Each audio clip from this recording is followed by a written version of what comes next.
காஞ்சி மடத்துல ஒரு விசேஷ நாளுங்கிறதால கூட்டம் நிறையவே இருந்தது. ஒரு நாள் மடத்து சிப்பந்திகள் 4-5 பேர் ஆங்காங்கே நின்னு ஒழுங்குபடுத்தி பெரியவா தரிசனத்துக்கு அனுப்பிட்டு இருந்தா. நேரமாக நேரமாக கூட்டம் அதிகரிச்சு வரிசை நின்றுண்டே போனதே தவிர கொஞ்சம் கூட குறையலை. அந்த சமயத்துல வரிசையில ஒரு இடத்துல கொஞ்சம் நெரிசல் ஏற்பட்டதால நான் முன்னால நீ முன்னாலன்னு சிலர் முணுமுணுக்க ஆரம்பிச்சுட்டா.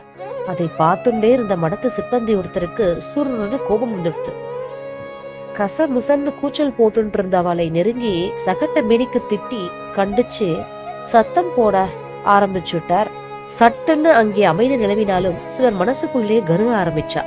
அவளோட ஆத்திரத்துக்கு தூபம் போடுற மாதிரி சிலர் தேர்ந்துண்டா.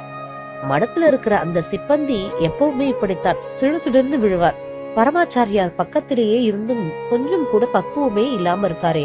இதெல்லாம் பெரியவாளுக்கு தெரியுமோ தெரியாதோ, தெரியாமலா இருந்திருக்கும். தெரிஞ்சிருந்தா இந்த மாதிரி ஆசாமிகள் எல்லாம் பக்கத்துல சேர்த்துட்டு இருப்பாரா? மடத்துல இருந்தும் இப்படி மடத்தனமா நடந்துக்கிறாரே, இவாளை எல்லாம் எப்படித்தான் இங்கே வச்சுட்டு இருக்காளோ. ஆளுக்கு ஆள் பேசிக்க ஆரம்பிச்சா. கூட்டம் மெதுவா நகர்ந்தது. சில நபர்கள் பெரியவாளை தரிசனம் பண்ண வேண்டிய முறை வந்தது. அந்த நபர்கள்ல முதல்ல நின்னவரை பார்த்தா ஆச்சாரியா. நோக்கு சிவபுராணம் தெரியுமோ அப்படின்னு கேட்டார். ஏதோ படிச்சிருக்கேன் பெரியவா, கை கட்டி வாய் பொத்தி பவ்யமா சொன்னார் அந்த ஆசாமி. அதுல இருந்து உன்னாண்ட ஒரு கேள்வி கேட்கலாமோ என்றார் பெரியவா.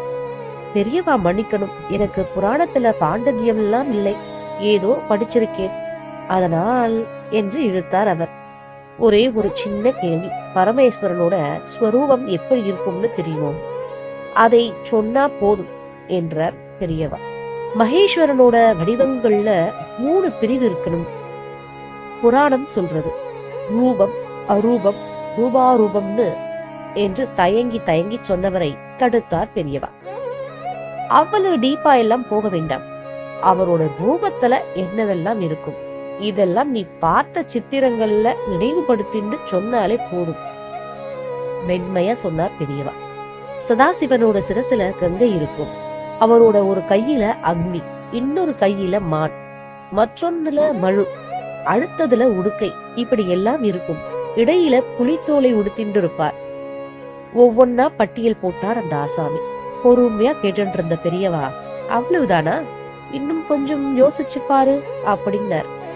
ஒரு சில வினாடிகளுக்கு அப்புறம் பெரியவா, சொல்ல மறந்துட்டேன், சர்ப்பம் அவரோட சரீரத்துல பல இடங்கள்ல சுத்திண்டு இருக்கும்.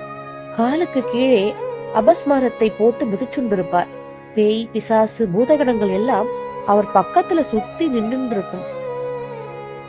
சொல்லி முடிச்சவரோட முகத்துல ஏதோ 10 மார்க் கேள்விக்கு ஒரு வரி கூட விடாம பதில் எழுதிட்டு முழு மார்க் கிடைச்சிடுச்சுன்னு சந்தோஷப்படுற பையன் மாதிரி பரமாச்சாரியார் கேள்விக்கு தான் ரொம்ப சரியா பதில் சொல்லிட்டோம்ங்கிற கர்வத்துல ஒரு பூரிப்பு தெரிஞ்சது. ரொம்ப சரியா சொன்னேன், இன்னொரு கேள்வி பாக்கி இருக்கு, அதுக்கும் பதிலை சொல்லிடு.